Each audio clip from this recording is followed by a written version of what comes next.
A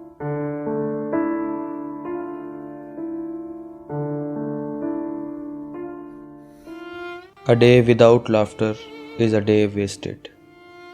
ہنسے بنا ایک دن بھی گزار دینا ایسے ہے جیسے آپ کی زندگی کا ایک دن ضائع ہو گیا ہو۔ یہ مشہور لائن اس انسان کی ہے جو حقیقی زندگی بالکل اپوزٹ تھا۔ غم کی شام میں ڈوبی ہوئی زندگی، لیکن ہنستا مسکراتا چہرہ جسے ہم چارلی چیپلن کے نام سے جانتے ہیں۔ خاموشی کے پردے پر ہنستا ہوا یہ چہرہ اپنے آپ میں ایک انوکھا کرشمہ تھا۔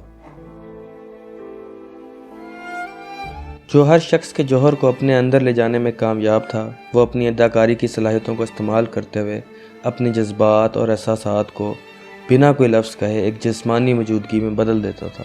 16 اپریل 1879 انگلینڈ میں پیدا ہونے والا چارلز اسپینسر چیپلن نامی یہ بچہ شہرت کی ایسی بلندیوں کو چھوئے گا، کسی کو کیا معلوم تھا۔ اس کے والد اور والدہ دونوں اداکار اور گلوکار تھے۔ چارلی کی عمر صرف 10 سال تھی جب اس کے والد کا انتقال ہوا۔ والد کے انتقال کے بعد یہ 10 سالہ چارلی کب بچپن سے نکل کر ذمہ داریوں میں پڑ گیا، یہ اس کو احساس تک نہ ہوا۔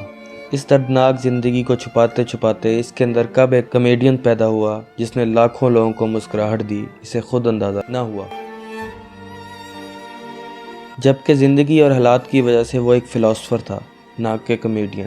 12 سال کی عمر میں اسے سٹیج پر پرفارم کرنے کا پہلا موقع ملا، جہاں اس نے اپنی اداکاری سے لوگوں کو اپنا گرویدہ بنا لیا۔ ایز اے کمیڈین یہ اس کے کیریئر کا آغاز تھا۔ چارلی ایک کمپوزر بھی تھا جس نے بہت سے گانے لکھے اور گائے، یہاں تک کہ اس نے اپنی تمام فلموں کے ساؤنڈ ٹریکس خود بنائے۔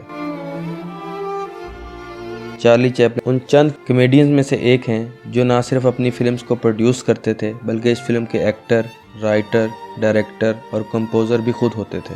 چیپلن کی 4 شادیاں تھیں۔ پہلی شادی 1918 میں ہوئی لیکن صرف 2 سال چل سکی۔ دوسری شادی 1924 میں ہوئی جو صرف 3 سال چلی۔ تیسری شادی 1936 سے 1942 تک چلی، اور چوتھی شادی جو کہ اونا اونائل سے ہوئی جو ان کے ساتھ آخری سانس تک رہی۔ چارلی اب تک کا سب سے بڑا کمیڈین ہے۔ جب ہم اس کے بارے میں سوچتے ہیں تو ہنسی اور ہنسی سے بھرپور لمحات ہمیں یاد آ جاتے ہیں، لیکن جب ہم ان خاموش ایکشنز کو دیکھتے ہیں تو غور کرنے پر پتہ چلتا ہے اس کے کیے ہر ایک ایکشن میں ایک اداسی چھپی ہے۔ 1977 کو چارلی نے سوئٹزرلینڈ میں انتقال کیا۔ دنیا کو روشن کرنے والا یہ سورج ہمیشہ کے لیے اندھیروں میں ڈوب گیا۔ وہ کہا کرتا تھا، "Life is a play that does not allow testing. So sing, cry, dance, laugh and live before the curtain falls."